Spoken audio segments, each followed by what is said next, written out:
ಮೋದಿಗೆ ತಲೆನೋವಾದ ಬಿಹಾರ ಸಿಎಂ ನಿತೀಶ್ ಕುಮಾರ್. ಬೆಂಬಲ ಕೊಟ್ಟಿದ್ದಕ್ಕೆ ಕೋಟಿ ಕೋಟಿ ಕೇಳಿದ ನಿತೀಶ್ ಕುಮಾರ್. ಮೈತ್ರಿಪಾಲಿಗೆ ಮುಳ್ಳಾದ ಬಿಹಾರ ಸಿಎಂ ನಿತೀಶ್ ಕುಮಾರ್. ಬಿಹಾರಕ್ಕೆ ವಿಶೇಷ ಸ್ಥಾನಮಾನ ನೀಡುವಂತೆ ನಿತೀಶ್ ಒತ್ತಾಯ ಮಾಡಿದ್ದಾರೆ. ಬಿಹಾರಕ್ಕೆ 3 ಲಕ್ಷ ಕೋಟಿ ಅನುದಾನ ಕೇಳಿದ್ದಾರೆ ನಿತೀಶ್. ವಿಶೇಷ ಅನುದಾನ ಅಥವಾ ವಿಶೇಷ ಸ್ಥಾನಮಾನಕ್ಕೆ ಬೇಡಿಕೆಯನ್ನ ಇಟ್ಟಿದ್ದಾರೆ. ನಿತೀಶ್ ಕುಮಾರ್ ಬೇಡಿಕೆಯಿಂದ ಸಂದಿಗ್ಧ ಪರಿಸ್ಥಿತಿಯಲ್ಲಿ ಮೋದಿ. ಇದಕ್ಕಾಗಿ ಜೆಡಿಯು ಕಾರ್ಯಕಾರಿಣಿಯಲ್ಲಿ ನಿರ್ಣಯ ಅಂಗೀಕಾರ ಆಗಬೇಕು. ಒಂದು ರಾಜ್ಯಕ್ಕೆ ಎಷ್ಟು ಅನುದಾನ ಕೊಟ್ರೆ ಬೇರೆ ರಾಜ್ಯಗಳು ಕೇಳುತ್ತವೆ. ಇತ್ತ ಆಂಧ್ರ ಪ್ರದೇಶಕ್ಕೂ ವಿಶೇಷ ಸ್ಥಾನಮಾನಕ್ಕೆ ನಾಯ್ಡು ಆಗ್ರಹ. ಬಿಹಾರಕ್ಕೆ ಕೊಟ್ಟು ಸುಮ್ಮನಾದ್ರೆ ಇತ್ತ ಚಂದ್ರಬಾಬು ನಾಯ್ಡುಗೆ ಮುನಿಸು.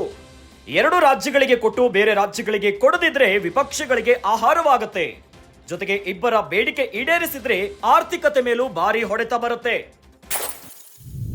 18ನೆಯ ಲೋಕಸಭಾ ಚುನಾವಣೆಯಲ್ಲಿ ಈ ಬಾರಿ ಮೈತ್ರಿ ಸರ್ಕಾರದ ಮೂಲಕ ಎನ್ಡಿಎ ಗದ್ದುಗೆಯನ್ನ ಏರಿತು. ಆದ್ರೆ ಈಗ ಮೋದಿಗೆ ತಲೆನೋವಾದ ಬಿಹಾರ ಸಿಎಂ ನಿತೀಶ್ ಕುಮಾರ್. ಈ ಬಾರಿ ಮೈತ್ರಿ ಸರ್ಕಾರ ರಚನೆ ಮಾಡಲಿಕ್ಕೆ ಬಿಹಾರದ ನಿತೀಶ್ ಕುಮಾರ್ ಅವರ ಜೆಡಿಯು ಪ್ರಮುಖ ಪಾತ್ರವನ್ನ ವಹಿಸಿತು. ಆದ್ರೆ ಈಗ ಮೋದಿಗೆ ಅವರೇ ತಲೆನೋವಾಗುಬಿಟ್ಟಿದ್ದಾರೆ. ಬೆಂಬಲ ಕೊಟ್ಟಿದ್ದಕ್ಕೆ ಕೋಟಿ ಕೋಟಿ ಕೇಳ್ತಾ ಇದ್ದಾರೆ ನಿತೀಶ್ ಕುಮಾರ್. ಮೈತ್ರಿ ಪಾಲಿಗೆ ಮುಳ್ಳಾದ ಬಿಹಾರ ಸಿಎಂ ನಿತೀಶ್ ಕುಮಾರ್ ಈಗ ಬಿಹಾರಕ್ಕೆ ವಿಶೇಷ ಸ್ಥಾನಮಾನ ನೀಡುವಂತೆ ನಿತೀಶ್ ಒತ್ತಾಯವನ್ನ ಮಾಡ್ತಿದ್ದಾರೆ. ಬಿಹಾರಕ್ಕೆ ಒಂದಲ್ಲ ಎರಡಲ್ಲ 3 ಲಕ್ಷ ಕೋಟಿ ಅನುದಾನವನ್ನ ಕೇಳಿದ್ದಾರೆ ನಿತೀಶ್. ವಿಶೇಷ ಅನುದಾನ ಅಥವಾ ವಿಶೇಷ ಸ್ಥಾನಮಾನಕ್ಕೆ ಮೋದಿ ಹತ್ತಿರ ಬೇಡಿಕೆಯನ್ನ ಇಟ್ಟಿದ್ದಾರೆ. ನಿತೀಶ್ ಕುಮಾರ್ ಬೇಡಿಕೆಯಿಂದ ಒಂದು ರೀತಿಯಾಗಿ ಬಿಸಿ ತುಪ್ಪದ ಪರಿಸ್ಥಿತಿ ಮೋದಿಗೆ ಎದುರಾಗಿಬಿಟ್ಟಿದೆ.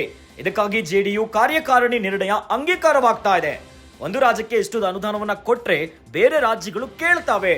ಇನ್ನು ಆಂಧ್ರ ಪ್ರದೇಶದ ಟಿಡಿಪಿ ಕೂಡ ಈ ಬಾರಿಯ ಮೈತ್ರಿ ಸರ್ಕಾರ ರಚನೆಯಲ್ಲಿ ಮತ್ತೊಂದು ಪ್ರಮುಖ ಪಾತ್ರವನ್ನ ವಹಿಸಿತ್ತು. ಹೀಗಾಗಿ ಒಂದು ಕಡೆ ಬಿಹಾರಕ್ಕೆ ಕೊಟ್ರೆ ಇತ್ತ ಆಂಧ್ರ ಪ್ರದೇಶದಲ್ಲೂ ಕೂಡ ಬೇಡಿಕೆಯನ್ನ ಇಡ್ತಾರೆ.